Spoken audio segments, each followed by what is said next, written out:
Bienvenue sur Africa 24 dans cette nouvelle édition du QG Weekend. Voici les titres de l'actualité. Après le référendum, place aux législatives en Côte d'Ivoire. Le 18 décembre 2016, les Ivoiriens devront élire leurs députés. Contrairement à la consultation nationale du 30 octobre, l'opposition devrait être présente pour ces élections.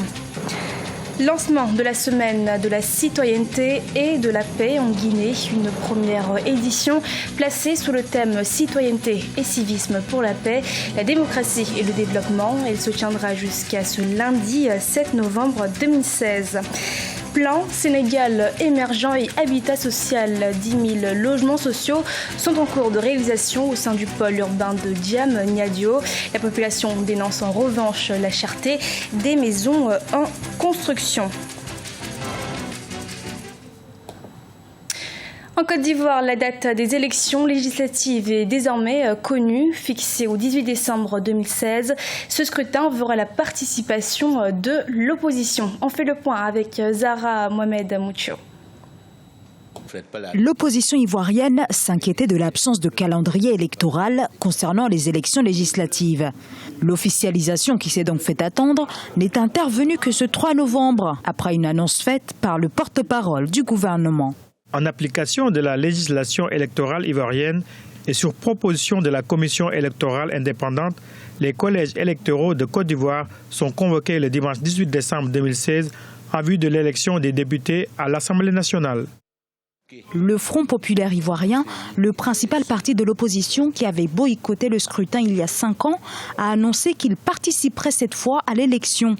Avec le boycott de 2011, 90% des 250 députés sont aujourd'hui de la mouvance présidentielle. Le scrutin du 18 décembre va mettre face à face le FPI et la coalition au pouvoir, où l'élaboration des têtes de liste pourrait, selon les observateurs, susciter des remous. Le Parti démocratique de Côte d'Ivoire et le Rassemblement des Républicains pourraient en effet envisager des candidatures communes sous la bannière du Rassemblement des Oufouettistes pour la démocratie et la paix.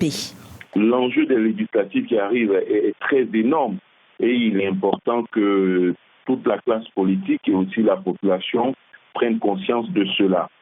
Pour le parti au pouvoir, pour le groupement, la coalition au pouvoir, le RHDP, il s'agit de confirmer leur majorité, d'obtenir la majorité des sièges, de sorte que rien ne change et qu'ils puissent gouverner tranquillement et puis déployer la Constitution de façon totale. Pour l'opposition, incarnée pour l'instant par le FPICE et Nguessan, il s'agit d'obtenir la majorité ou à défaut un groupe parlementaire assez considérable, assez important, qui ne soit pas seulement 10 députés, qui puisse être 20, 30, 40, 50. 6 ans après le bouleversement post-électoral, ces élections seront une nouvelle fois un test pour les équilibres politiques en Côte d'Ivoire. Mais avec un taux de participation de seulement 36% aux dernières législatives, le spectre de l'abstention plane bel et bien sur ces élections qui vont se tenir moins de 2 mois après le référendum sur la nouvelle constitution, marqué là aussi par un fort taux d'abstention. La première femme candidate à l'élection présidentielle de l'histoire de la Gambie a annoncé samedi son retrait de la course au profit du candidat unique de l'opposition. Issatou Touré, qui se présentait comme candidate indépendante, a déclaré qu'elle apportait son soutien indéfectible et sa coopération à la coalition de l'opposition pour le scrutin du 1er décembre 2016.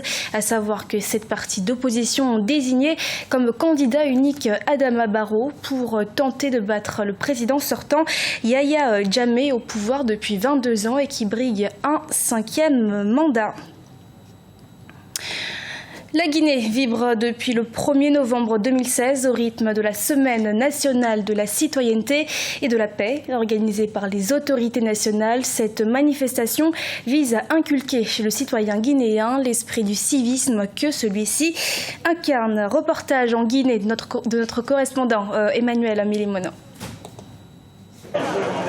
Faire du civisme et du patriotisme les fondements de la nation guinéenne, voilà l'objectif que vise la Semaine nationale de la citoyenneté et de la paix. 7 jours durant lesquels les Guinéens se retrouvent pour échanger, partager et fraterniser autour des idéaux de paix et des luttes contre les replis identitaires.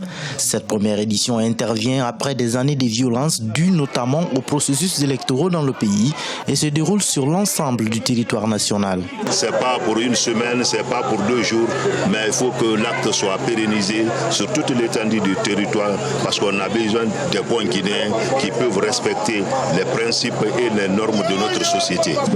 Cette initiative est née pour que nous puissions nous retrouver et échanger sur ce qui peut nous permettre de rendre notre nation plus agréable. Que chacun chasse que nous devons nous respecter mutuellement, éviter d'être tout le temps en situation de conflit avec les autres et cultiver la tolérance entre nous. Que les chauffeurs de taxi sachent qu'ils ne sont pas seuls sur la route et il en de même pour les autres usagers. Pour mieux toucher le cœur des Guinéens et impulser des changements de comportement, les écoles ont particulièrement été visées par cette campagne. Ce sont surtout les enfants qui reçoivent le message de paix et de civisme afin d'en faire de vrais citoyens dans le futur. Les replis identitaires, l'incivisme, le manque d'égard pour la chose publique sont des mots dont souffre la Guinée. Ce qui est important, ce n'est pas simplement de définir un délai pour la réussite ou la victoire, c'est que l'ensemble des Guinéens demeurent conscients et déterminés de ce qu'il faudrait faire et s'engager sur ce chemin, notamment le fait d'être un bon citoyen, d'être un citoyen responsable, mais aussi d'être des citoyens qui puissent bénéficier et de jouir de leurs droits et de leurs libertés dans une société qui puisse être fondée sur le principe de l'état de droit et de la justice. La Semaine nationale de la citoyenneté renferme plusieurs activités dont l'une des plus importantes est la journée de la participation citoyenne. Les Guinéens se sont mobilisés pour poser chacun un acte de civisme et d'intérêt général. Des rencontres de sensibilisation permettent également aux organisateurs de passer des messages de fédération autour de la nation guinéenne. La présidente Ellen Johnson Sirleaf à la rescousse pour sortir la Guinée-Bissau de la crise politique qu'elle traverse. La présidente libérienne est arrivée ce samedi dans le pays pour poursuivre les négociations de paix. En sa qualité de présidente de la conférence des chefs d'État de la CEDEAO, elle aura la lourde tâche de favoriser le respect des engagements de la part des différents signataires d'un accord dont le point focal est la nomination d'un nouveau Premier ministre de consensus. L'habitat fait partie des leviers prioritaires retenus dans le plan Sénégal émergent. Les besoins estimés à 300 000 demandeurs chaque année demeurent en effet un défi à relever. Reportage d'El Hadj Ndiaye, correspondant au Sénégal. Les besoins des Sénégalais en logements sociaux sont estimés à 300 000 demandeurs chaque année pour une offre de 5 000 logements proposée dans le cadre du plan Sénégal émergent. Lancé depuis 2014, le PSE ambitionne, dans sa composante sociale, de relever tous les défis concernant le logement.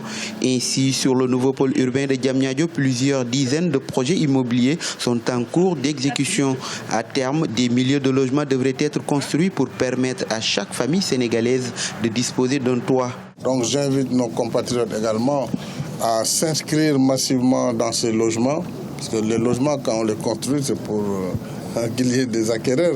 Nous avons fait une incitation fiscale, donc zéro fiscalité sur l'emprise du pôle Diamniadio. Donc les logements ne tiendront pas tellement compte de la TVA, des taxes, mais ils ne tiendront pas non plus compte de la valeur du foncier. Le gouvernement envisage de construire à Diamniadio 40 000 logements sociaux avec une première tranche de 15 000 logements.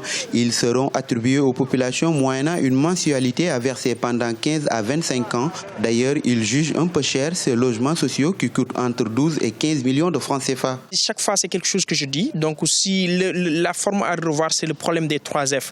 Donc, c'est au niveau du foncier, du financement et en plus de la fiscalité. Si l'autorité arrivait à résorber ces 3 problèmes, essayer de voir comment diminuer ces 3 facteurs qui engendrent ce secteur. Donc on arriverait quand même donc, à avoir des logements, bon, je ne dirais pas beaucoup plus chers, mais un peu moins chers que ce qu'on a actuellement sur Diamniadio. La ville nouvelle de Diamniadio n'est pas construite suivant le procédé classique de réalisation des villes nouvelles. Les coûts, il faut les donner en rapport avec la surface construite pour chaque logement. mais aussi avec le niveau de prestation des logements. D'après le ministère de l'Urbanisme, la construction de logements est passée de 4 000 unités en 2012 à 10 000 cette année 2016. Elle devrait facilement atteindre les 15 000 logements inscrits dans le plan Sénégal émergent en 2019. Au Cameroun, une plainte contre la compagnie Camrail a été lancée. Un collectif de victimes de l'accident ferroviaire des ECA a décidé de porter plainte contre les dirigeants de la société Camrail et du groupe industriel français Bolloré pour défaillance et négligence. On rappelle que l'accident ferroviaire des ECA entre Douala et Yaoundé le vendredi 21 octobre 2016 a fait état de 80 victimes et plus de 600 blessés. Ce journal a été réalisé par l'ensemble de la rédaction. Nous vous remercions de votre fidélité. Dans un instant, une nouvelle édition de l'actualité sur Africa 24.